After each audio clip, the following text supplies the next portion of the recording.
Oh guys, you're Yeezy for my baby. Hey guys, Carlo here. Welcome to the vlog. Obviously, we're here with Colin of Hype Geek and ungeek.ph. And today we're going to do a quintuple Lazada unboxing. Quintuple? Lima siya. So okay. This is supposed to be like 80% chance to get an iPhone.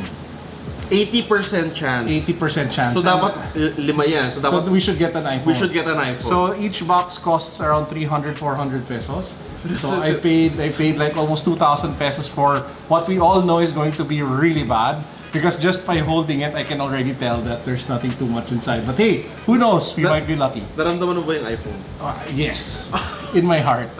So with that said, let's get to our unboxing. Right. Bam. So we have the 5 mystery boxes over here. Again, this is the 80% chance to get an iPhone. Did you say what iPhone? XS Max. Wow. So you can already tell there's a problem there because I'm not even sure that the XS Max would fit in this. So let's start with the first box. Alright. So I have no idea what's in this one, guys. So hopefully we find something nice. By the way, Colin has something also that we will unbox later. It is a limited edition collector's edition. Limited na collector's pack. Yes, that's true. Of the Death Stranding video game box. So here we have it. Obviously, there's no iPhone. wait. Check muna natin naman. Sayang. Isa-isa natin. Sige, ano yan? Mobile game handle. Boom! So, to those who love to play Mobile Legends, you have like a crappy, generic mobile game handle.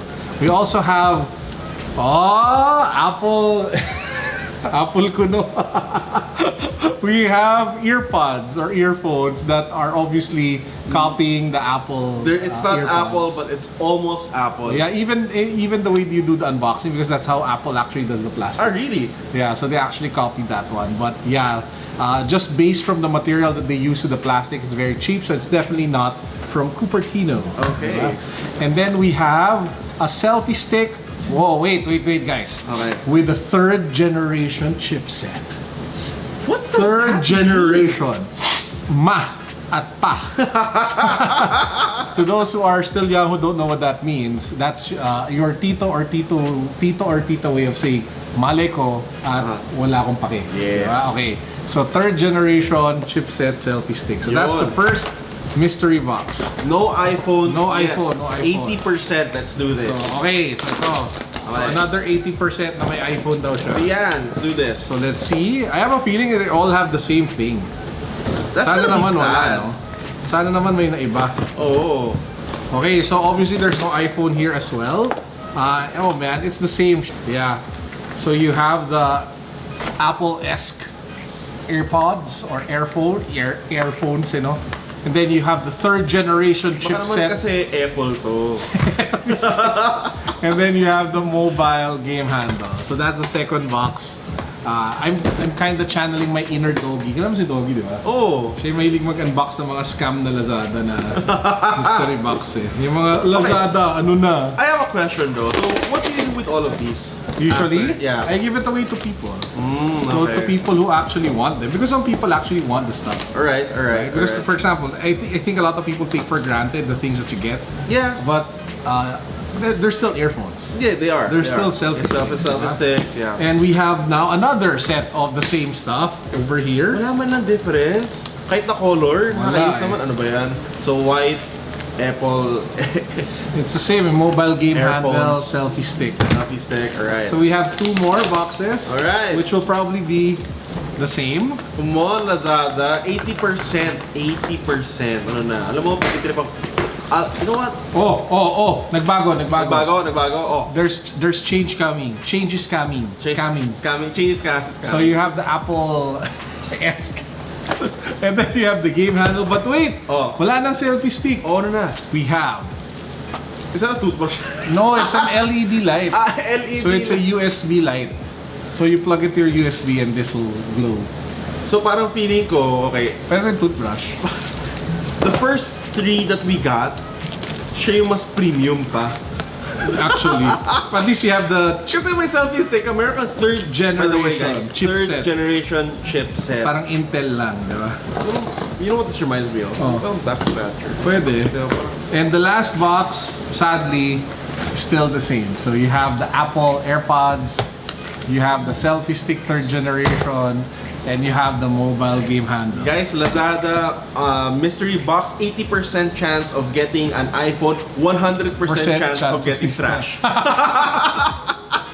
Totoo yan. Totoo yan. So guys, my suggestion is if ever you will buy from Lazada, as much as possible, buy from the Laz Mall. Yung Yes, legit yeah, talaga. go to the legit malls. So yeah. go to the legit shops, the legit brands, so that Yeah. you can actually buy stuff that Yes. are worth If your it's too money. good to be true, it probably is. Yes, diba? So now that we have the trash out of the way, Colin. Okay, let's do Main this. event, main let's event. Let's do this, alright.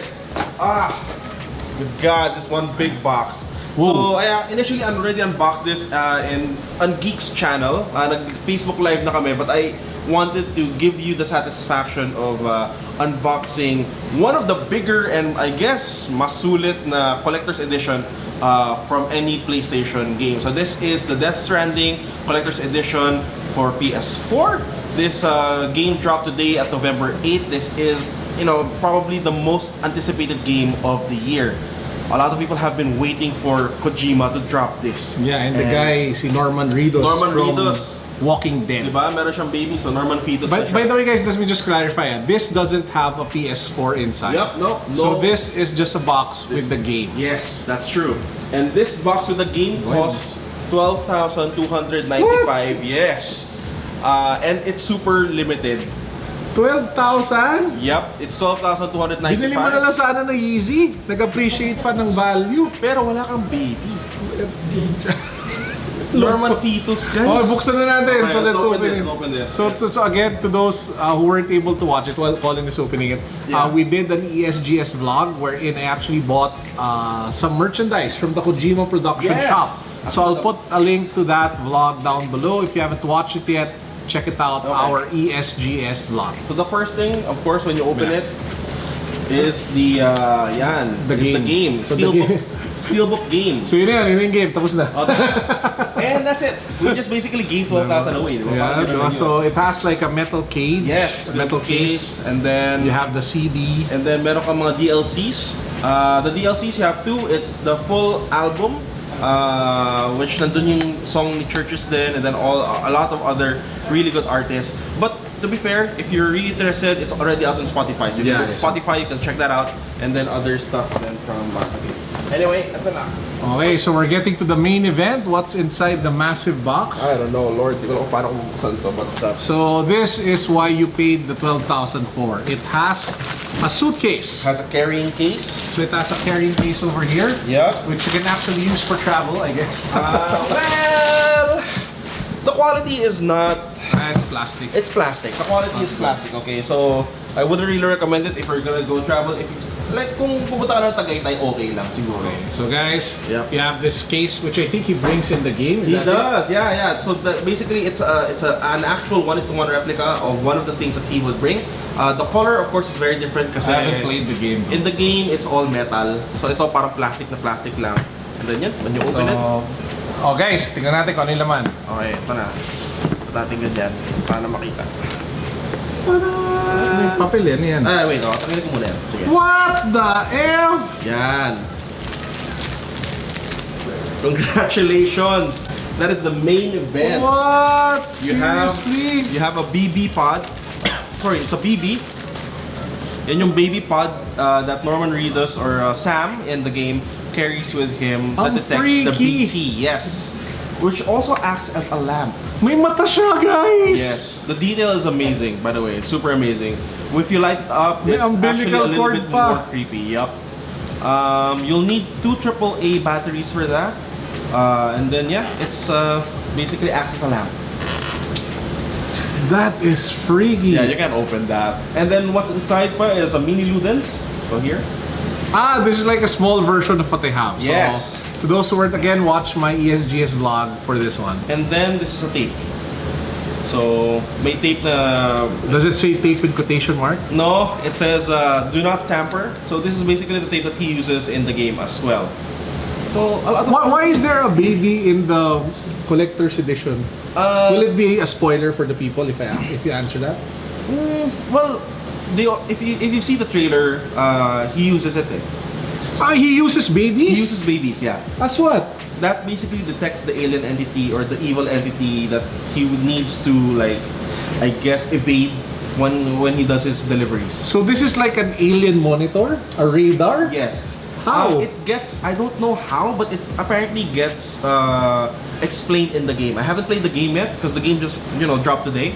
Our friends from, not our friends, but my other writers from Ungeek have actually played it and finished it as well. So we do actually have a full review. It's spoiler-free review, but we already have a full review up on the site. Okay, so guys, if you are looking, if you're a fan of Kojima, yes, I guess this is like one of the best collector's edition boxes you will ever find. It is, right? It is. I've seen collector edition boxes in the past, specifically for World of Warcraft and a bunch of other games. This is nowhere near. This is insane. I mean, if you want to freak people out, put that in the fridge. Yeah, I'll probably do that. Is it still available, the collector's edition, or is it sold out? It's sold out in Data Blitz, but if you do want to try your luck, my suggestion is go to Toy Kingdoms. Sometimes they will have. But all Data Blitz sold out. Sold out, man. Does this have resale value? Pre-order yan eh. Yeah, on some collector, yeah. If you can find the right buyer. If you can find the right buyer, yeah. Oh guys, you're Yeezy for my baby. Guys, si Miggy from Crunk. Oh, dumaan siya. Watch out for the doodle that will appear somewhere in this studio coming soon. Yup. So he's the same guy who did the doodle for Top Garden, yes. And he actually also designed the shirt of anti-shoe expert Milton. So I'll put a link down below to his Instagram account down below. And with that said, I hope you guys enjoyed our very short vlog for the day. Peace, God bless, what's up? Baby says boom!